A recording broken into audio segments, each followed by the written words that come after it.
ദൈവജനമേ, ഉണങ്ങാത്ത ആന്തരിക മുറിവുകളും ആരോടും പറയാതെ മനസ്സിലൊതുക്കി വയ്ക്കുന്ന നമ്മളുടെ മനസ്സിലെ നൊമ്പരങ്ങളും നമ്മുടെ ആത്മാവിനെ കാർന്നു തിന്നുന്ന വിഷവിത്തുകളാണെന്ന് തിരിച്ചറിയണം.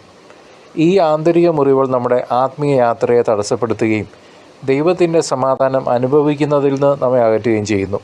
സാത്താൻ ഈ മുറിവുകൾ കൂടി നമ്മൾക്കെതിരായി, നമ്മുടെ ആത്മാവിനെതിരായി പ്രവർത്തിക്കുന്നു എന്നുള്ളത് തിരിച്ചറിയണം. ക്രിസ്തീയ ജീവിതത്തിൽ ക്ഷമയ്ക്ക് വലിയ പ്രാധാന്യമുണ്ട്.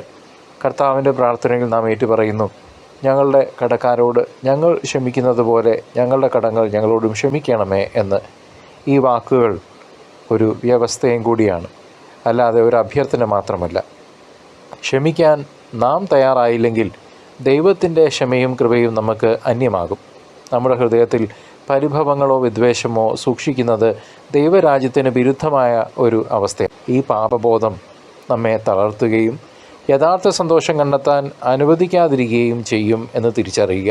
അതിനാൽ സഹോദരങ്ങളെ, ഈ മുറിവുകൾക്ക് സൗഖ്യം നൽകേണ്ടത് അത്യന്താപേക്ഷിതമാണ്. ഈ ലോകത്തിലെ കഷ്ടപ്പാടുകൾക്കിടയിലും നമ്മുടെ വിമോചനം അടുത്തിരിക്കുന്നു എന്ന പ്രത്യാശ നമുക്ക് ഓരോരുത്തർക്കുമുണ്ട്. ആ വിമോചനത്തിൻ്റെ ആദ്യപടി ഈ ആന്തരിക ബന്ധനങ്ങളിൽ നിന്നുള്ള മോചനമാണ്. നാം ക്ഷമിക്കാതിരിക്കുമ്പോൾ അത് നമ്മെ ഒരു ബന്ധനത്തിൽ നമ്മളെ കെട്ടിപ്പൂട്ടി ഇട്ടിരിക്കുന്നു എന്നുള്ളത് തിരിച്ചറിയണം. വിശുദ്ധ കുമ്പസാരം എന്ന കൂദാശയിലൂടെ നമ്മുടെ പാപങ്ങളും ബലഹീനതകളും ഏറ്റുപറയാൻ നമുക്ക് അവസരമുണ്ട്.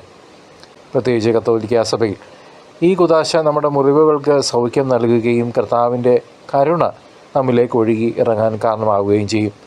യേശുവിൻ്റെ തിരുശരീര രക്തങ്ങൾ സ്വീകരിക്കുമ്പോൾ അവിടുത്തെ സ്നേഹത്തിൻ്റെ ശക്തി നമ്മിലെ വിദ്വേഷത്തെയും വെറുപ്പിനെയും പാടെ ഇല്ലാതാക്കുന്നു.